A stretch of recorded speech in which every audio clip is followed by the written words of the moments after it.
Hello everyone, welcome. My name is Morgan Smith. I'm a sophomore here at the University of Alabama studying finance and Spanish. Today I will be sharing with you a project I have been working on titled #Sponsored Influencers and the Commodification of Health and Wellness. I have been working alongside Dr. Shaheen Kanthawala, Dr. Annalisa Bolin, and Jessica Payne. This has been conducted through the College of Communication and Information Sciences. For those of us who are active on social media, we most likely have all seen the heavy presence of influencer across various sites. Oftentimes, these influencers can be seen promoting certain health or wellness products, but what you may not know is oftentimes these products are not always FDA regulated or approved. However, followers continue to purchase these products without any additional research of their own or looking into the quality of these products. The reason for this is something known as perceived interconnectedness, and this is the focus of our study. We are looking into this parasocial relationship that exists between followers and influencers and how it may affect a follower's purchase intention. So perceived interconnectedness is essentially this idea that a follower feels a connection to an influencer. They see themselves as friends and would take their advice on a product the same way they would one of their real friends in the real world. For our purposes, we have defined perceived interconnectedness as an influencer-follower relationship where the follower assesses a parasocial relationship on the following concepts: immediacy, constancy, exclusivity, intimacy, and quality.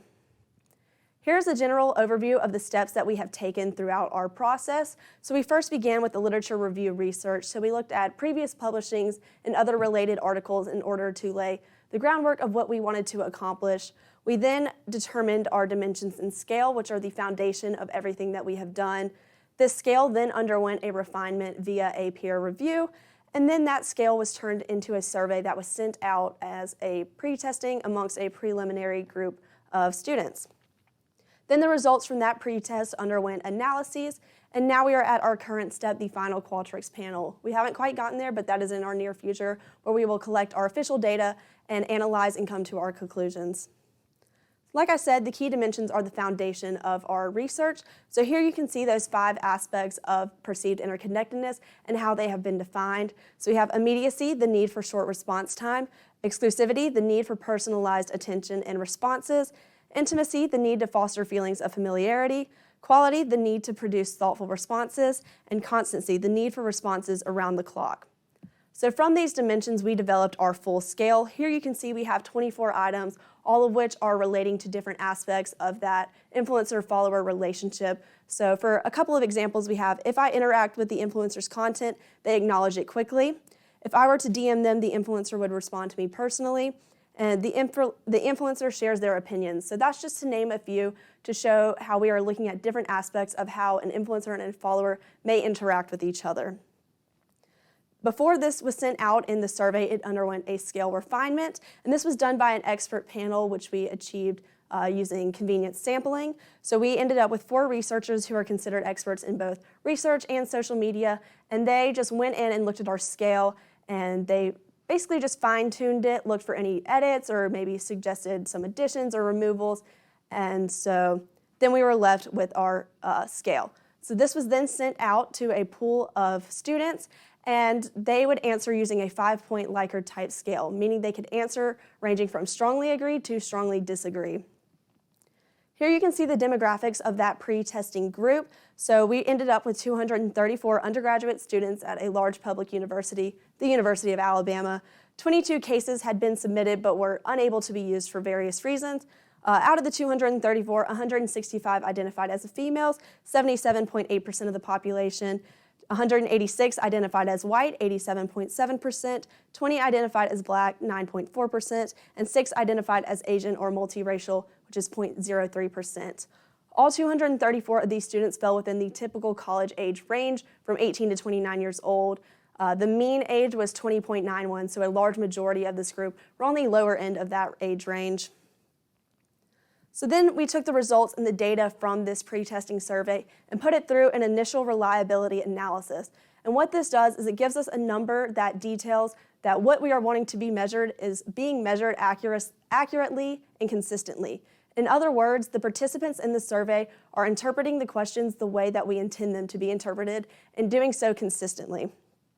So here you can see we did the reliability for both the full thing and each individual dimension. So For the full scale, it scored a .862, which is considered excellent.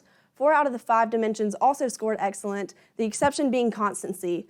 Constancy scored a .587, which is still an acceptable score, just not quite as excellent as the others.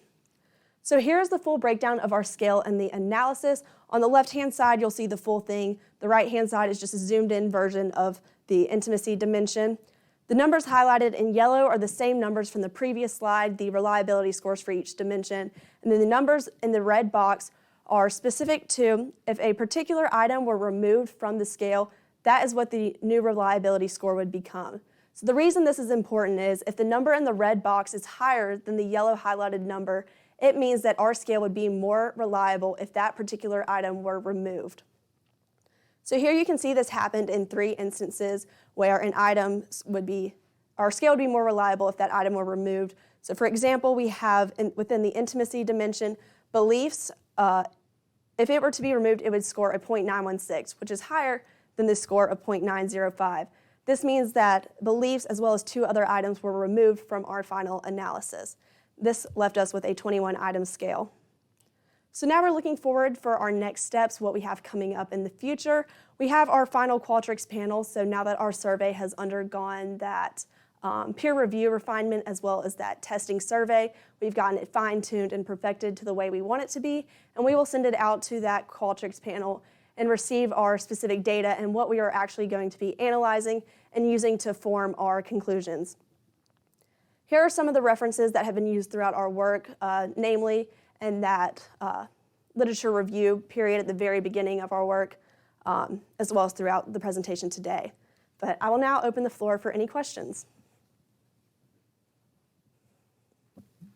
Could you possibly elaborate on one of the deleted items and explain what could have possibly led to a lower reliability? Yes, so earlier we mentioned that the beliefs item had been removed, and there's no way to pinpoint the exact reason for why this happened, but our group met and we discussed kind of what could have led to this. And the conclusion we came up with, so this item says the influencer shares their beliefs. So we believed, after the fact, we looked at it and we're like, this can be kind of vague. This can mean political beliefs, it can mean religious beliefs, it can mean moral beliefs.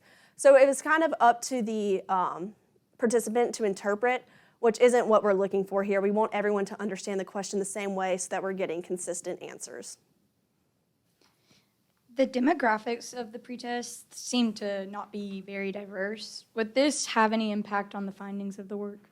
So let me get back to it. So noticeably, the demographics were very limited. The reason for this is it was sent to professors to share with their classes, so it was a volunteer basis. So this means it ended up happening that it attracted a narrow type of person. And so this doesn't have any effect on the integrity or quality of this work. Our pre-testing survey, the data from it isn't what is going to lead to our final conclusions, so it doesn't necessarily matter that this data is not encompassing the full population, but our final Qualtrics panel will be sure to have a more diverse crowd that we are pulling from. So you talked about the literature review you did before you began your project. How did this literature review portion help lay the groundwork for your research project? Yes, so here we have the sources that I had at the end. I mentioned these were very important in this step. This particular work, Cyber BFFs Assessing Women's Perceived Interconnectedness in Singapore's Commercial Lifestyle Blog Industry, it really kind of inspired this work. It has a bit different goal because it was looking specifically at blogs. It was a little bit older than I would say modern social media, and of course it was in Singapore. So we kind of translated it to existing in America amongst a younger generation, but that was really how we pulled those 5 dimensions. That's where we got that from. So it really helped us figure out and navigate what we wanted to do with this work.